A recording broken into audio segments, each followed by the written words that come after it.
man Cheikh Abdou Bara Dolly maa ngi leen di nuyu di leen wax ni juma mubarak maa ngi fii Charlotte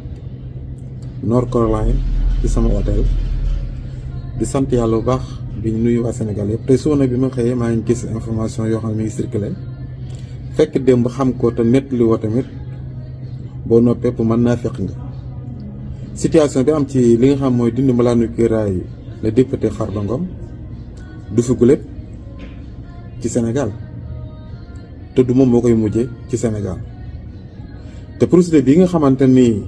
moom lañ ko jaarale naka jekk ñi fi nekkoon muy Macky Sall ak Benno Bokk Yaakaar procédure yi lañ ko doon jaarale te sax ñoom ñoo gënoon a gaawale procédure Farba Ngom ndax boo xoolee bi nga xamante ne jot naa see bokk muy bi ñuy dindi mbalaanu kiiraay bu Ousmane Sonko bi ñu paree man maay ki génne woon ay rapport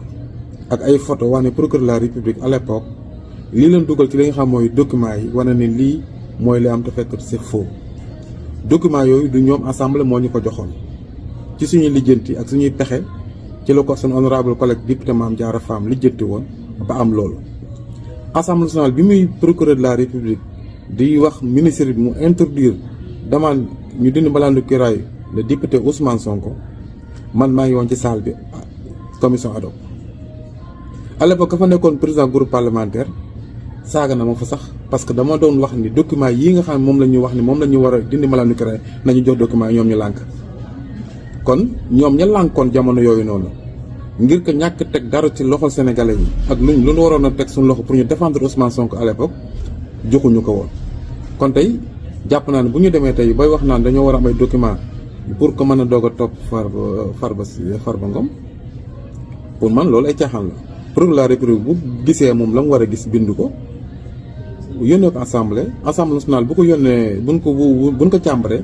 buñ ko xasee ba pare ba delloo ko léegi su boobaa ñoom ci la ñuy mën a accéder li nga xamante ne mooy dossiers yi ak ay awkaam mais assemblée nationale amul sañ-sañu laaj ay dossiers yoo xamante ne nii justice moo ko yore naan nañu ko wax wala nañu ko wan pour ñu doog lettre bi kese la ñuy lire wax lañ koy toppee après ñu commission ad hoc bi adopté ko wala ñu bañ ko adopté ñu dem plénière lii mooy li am te mooy dëgg kon Aïssata Tall Sall dafa juum Abdou Mbow aussi dafa juum bu njëkk fekk foon Aïssata Tall Sall Abdou Mbow loo fekkoon mais bii yoon fekk na Abdou Mbow nekk di député Aïssata Tall Sall nekk député parce que ministre à l'époque jamono yooyu mi ngi woon assemblée waaye nekkutoon ministre kon may wax ñëpp ni levée immunité parlementaire bu Farba Ngom bii ñu def tey jii ci yoon la ko assemblée nationale teg procureur de la République tamit si yoon la ko teg ku ñu woo te soxla la nan la dindi sa mbalaanu kiiraay nga dem wuy ji boo demee ban lay tuumaal amatul nga ñëw ñu defal sa mbalaanu kiiraay nga continuer sa liggéey Sénégal mën a continuer kon jërë ngeen jëf leeral gi da see am solo parce que fekk naa démb fekk naa tey c'est vrai.